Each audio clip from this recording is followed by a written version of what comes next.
Hi guys, it is April from Getting Hookah With It. Today I want to chat with you about all of the books that I have acquired for August.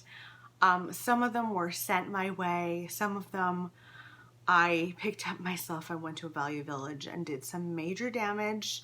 And some of them were gifted, which is really lovely. So I have quite a few to go through with you. Let's get right into it.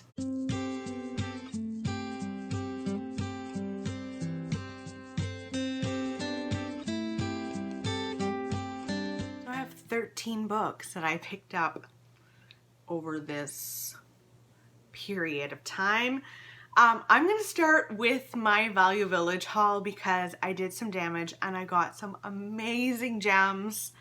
I was very surprised. First up, I found a hardcover copy of The Power by Naomi Alderman. Now, everyone has been, gushing about this. I think it came out a couple of years ago, but it was like a really big release.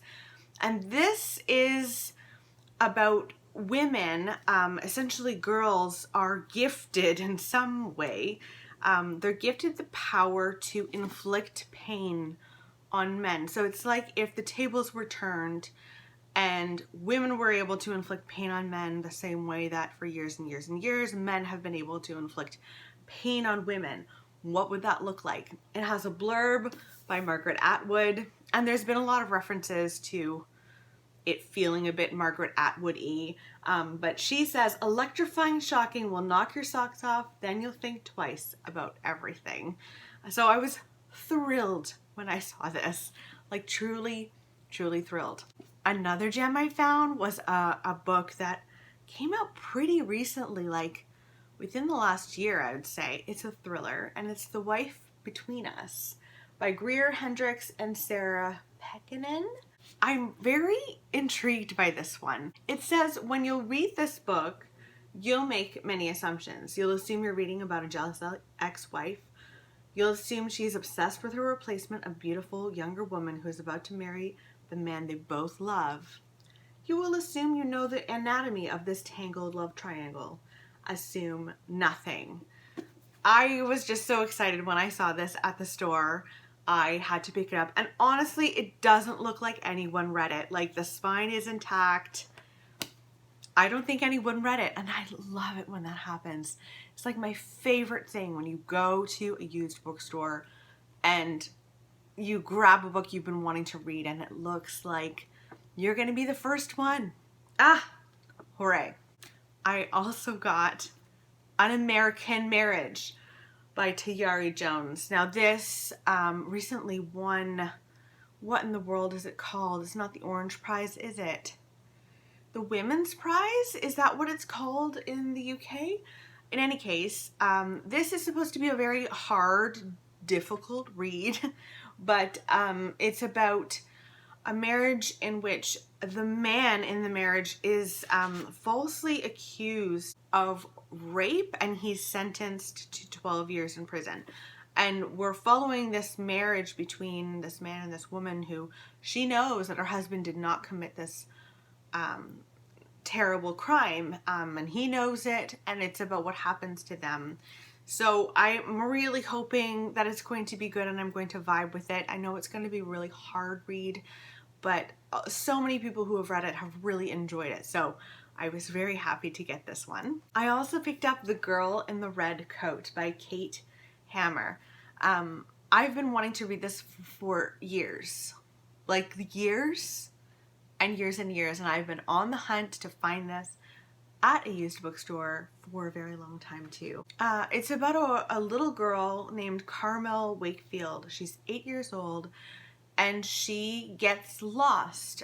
She's at a fair or a festival with her mom, and she gets lost and she meets a man who claims she has a special gift. We're also following her mom, like desperately trying to find her, and it just sounds so good. And I know a lot of people love Kate Hammer's writing style. Is it Hammer or Hamer? It's probably Hamer. In any case, I was so happy when I saw this, and again, it looks like no one else has read it.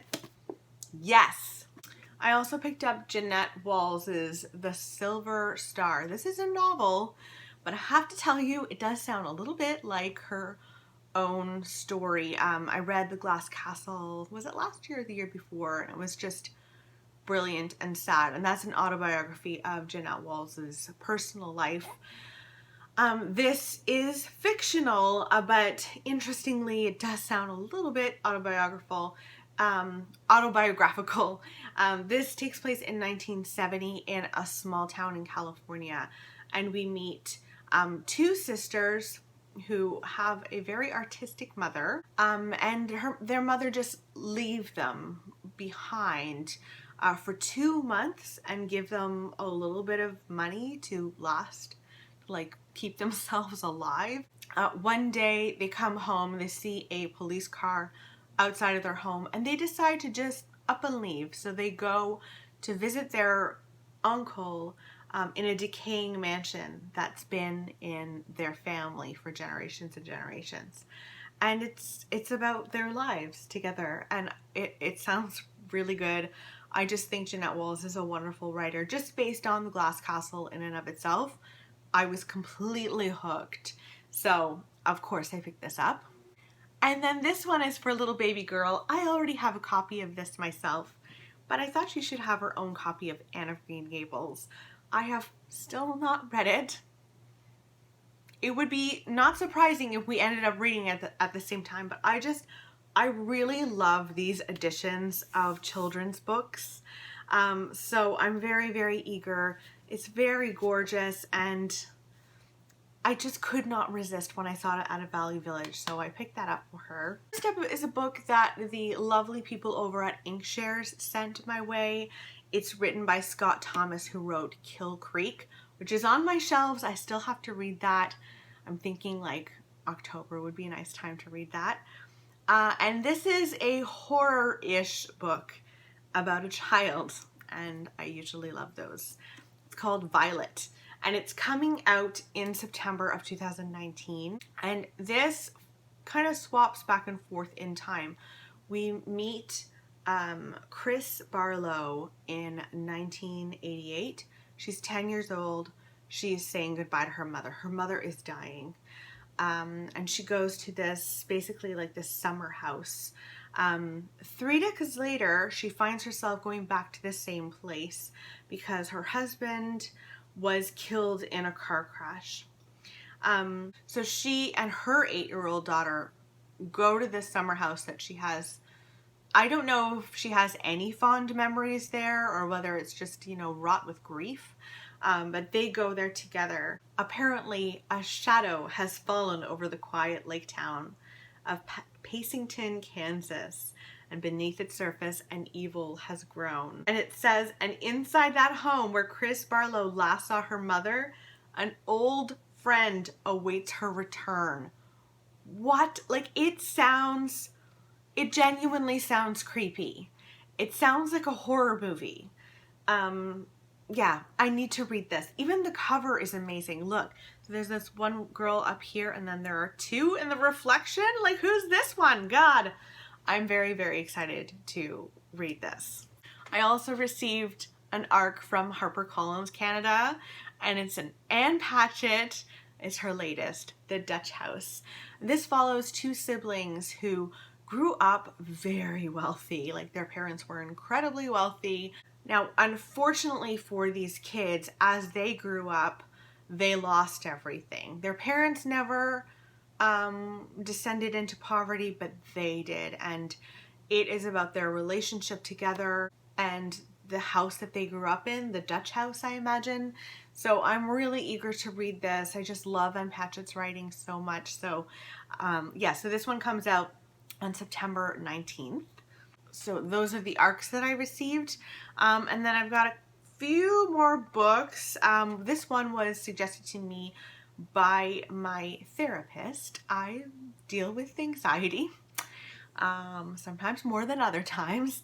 And The Worry Trap is a book that she recommended to me, and it's about freeing yourself from worry and anxiety using acceptance and commitment therapy. She's never steered me wrong, my therapist.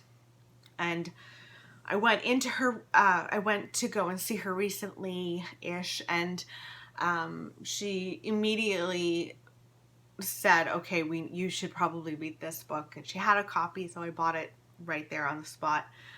So that's another book that I picked up. The last 4 are books that people in my life gave me, which is always very nice. One of my coworkers gave me Shrill by Lindy West. This is a nonfiction book about a woman's experience being told to be quiet. Women throughout history have been told to be quiet, and you're admired if you're quiet, and you're not admired if you're loud. And this is about her experience of standing out and not accepting the bullshit, basically. So I'm excited. It's supposed to be really, really good. So I was happy that I received that. And then Barry went out and got me a graphic novel that I've had my eye on for a while. And it's The Handmaid's Tale. It is like gorgeous. So I will definitely be reading this at some point. I was just so happy when he came home with that. He's such a thoughtful person. So I have The Handmaid's Tale, the graphic novel now. And then the next 2 are from my sister.